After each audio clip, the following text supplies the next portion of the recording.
our channel K Knowledge G gives V Victory KGV Educational Channel for Success. ఈ video మీకు నచ్చినట్లయితే మా ఛానల్ని సబ్స్క్రైబ్ చేయండి, షేర్ చేయండి, లైక్ చేయండి. Hi everyone, hour KGV education ఛానల్కి స్వాగతం. డైలీ కరెంట్ అఫైర్స్లో భాగంగా మే 26వ తేదీకి సంబంధించిన కరెంట్ అఫైర్స్ ఇప్పుడు డిస్కస్ చేద్దాం. మొదటి ప్రశ్న, Oxford economics global cities index 2024 ప్రకారం ఏ నగరం మొదటి స్థానంలో ఉంది? Oxford economics global cities index 2024 ప్రకారం ఏ నగరం మొదటి స్థానంలో ఉంది?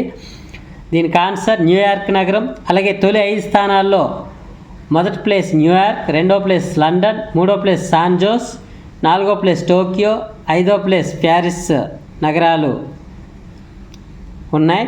నెక్స్ట్ భారత్ నుండి 350 స్థానంలో న్యూఢిల్లీ, 411 స్థానంలో బెంగళూరు, 427 స్థానంలో ముంబై, అలాగే 1000 స్థానంలో సుల్తాన్పూర్, ఇది ఉత్తరప్రదేశ్ రాష్ట్రంలో ఉంది. వివరణ, ఈ నివేదిక ప్రధానంగా 5 అంశాల ఆధారంగా ఇస్తారు.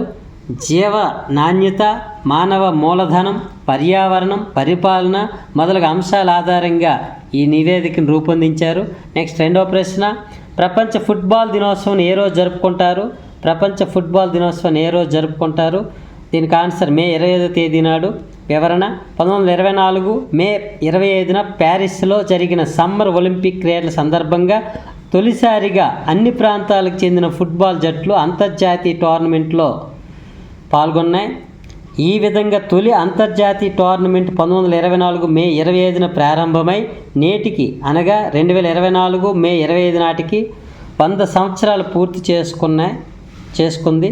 ఈ మైలురాయిని గౌరవించే విధంగా ఐక్యరాజ్య సమితి యొక్క జనరల్ అసెంబ్లీ మే 7వ తేదీ 2024 సంవత్సరంలో తీర్మానాన్ని ఆమోదించి ప్రతి సంవత్సరం కూడా మే 25వ తేదీ నాడు ప్రపంచ ఫుట్బాల్ దినోత్సవంగా ప్రకటించారు.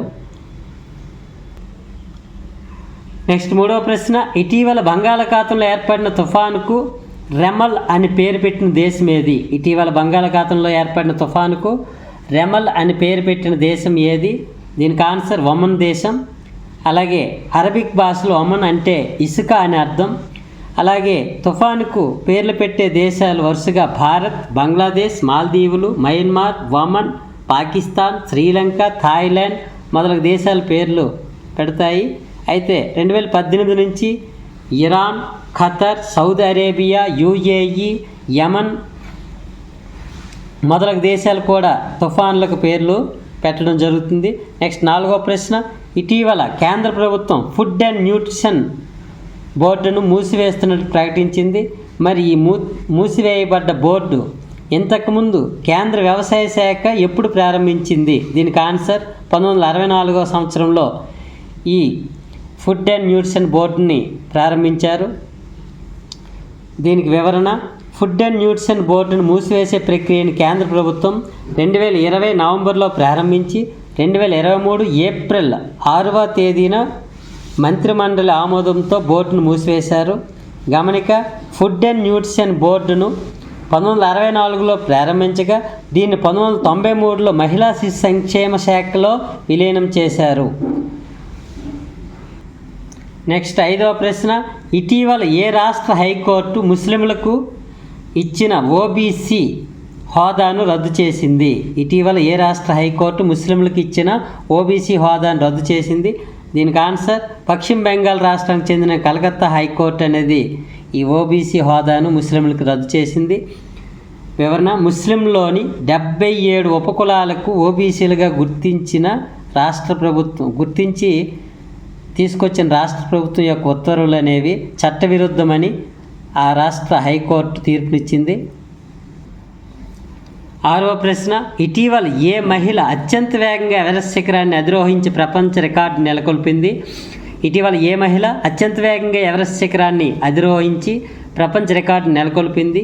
దీనికి ఆన్సర్ పుంజోలామా. ఈవిడ నేపాల్ దేశానికి చెందినవారు. ఈమె ఎవరెస్ట్ శిఖరాన్ని 14.31 గంటల కాలంలో అధిరోహించింది.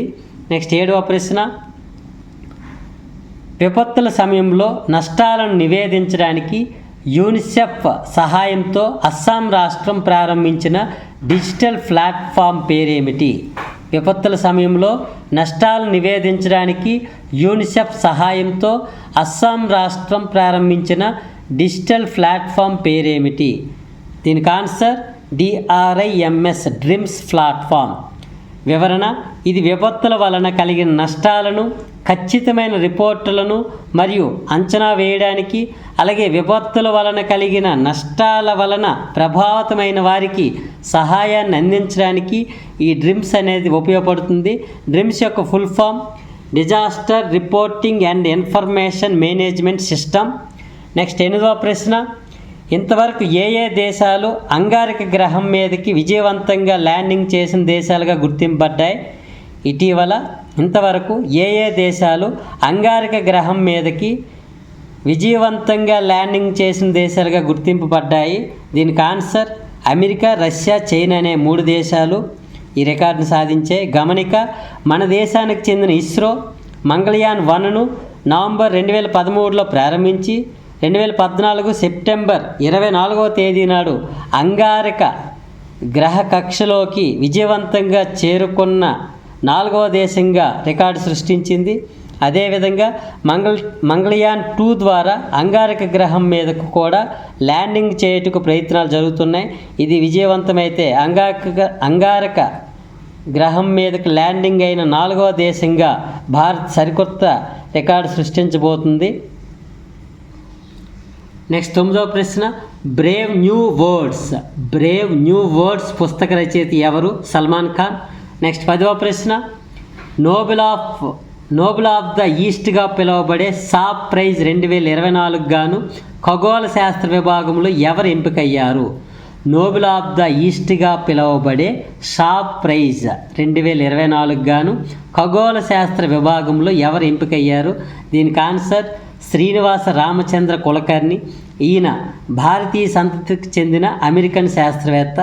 నెక్స్ట్ 11వ ప్రశ్న: ఇటీవల ఏ రాష్ట్ర ప్రభుత్వం అమ్మ ఆదర్శ పాఠశాల అనే పేరుతో పాఠశాలల్లో మౌలిక సదుపాయాలు ఏర్పాటు చేయనున్నారు?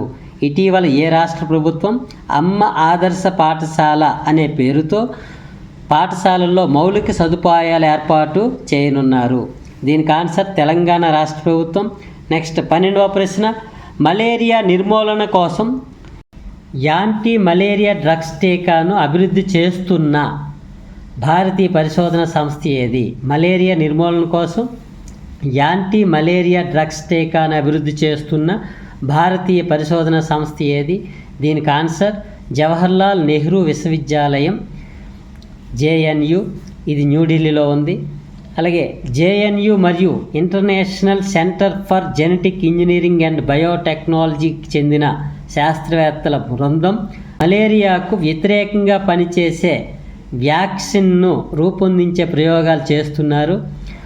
ఓకే గైస్, ఈ విధంగా ఈరోజు సంబంధించిన కరెంట్ అఫైర్స్ మనం పూర్తి చేసుకున్నాం. ఈ వీడియో మీకు ఏ విధంగానైనా ఉపయోగపడినట్లయితే ఈ వీడియో కింద ఒక కామెంట్ చేయండి. అలాగే మీకు ఏదైనా అవసరమైనటువంటి సబ్జెక్టులకు సంబంధించిన విషయాన్నైనా కామెంట్ చేయండి. ఓకే గైస్, ఈ వీడియో మీకు నచ్చినట్లయితే లైక్ చేయండి, అందరికి షేర్ చేయండి. అవర్ KGV ఎడ్యుకేషనల్ ఛానల్ని సబ్స్క్రైబ్ చేయండి. Okay, thank you.